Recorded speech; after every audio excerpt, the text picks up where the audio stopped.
ফজলি আম কুড়িয়ে নিয়ে এসেছি। আমি এবার আমগুলোকে সুন্দর করে কেটে নিব।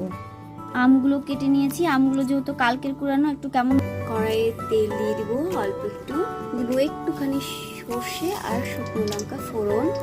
এবারে তেলের মধ্যে আমগুলো দিয়ে দিব অল্প একটু হলুদ আর অল্প একটু লবণ। এবার এটাকে ভালো করে একটু নাড়বো, একটু ভেজে নিব এটাকে। এবারে অল্প একটু জল দিয়ে দেবো। অল্প একটু সরষে নিয়েছি, এটাকে আমি বেটে নিব।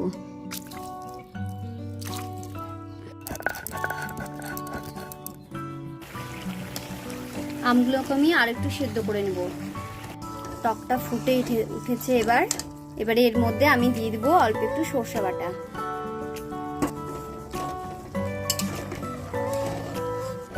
এবারে এই টকের মধ্যে আমি দিয়ে দেবো ভেজে রাখা পুঁটি মাছ।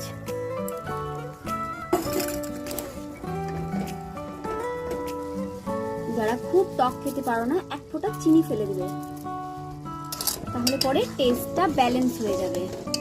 এবারে আমি এটাকে নামিয়ে দিব। তো এইভাবে পুঁটি মাছ দিয়ে আমের টক কারা করো বাড়িতে, আমাকে অবশ্যই জানিও।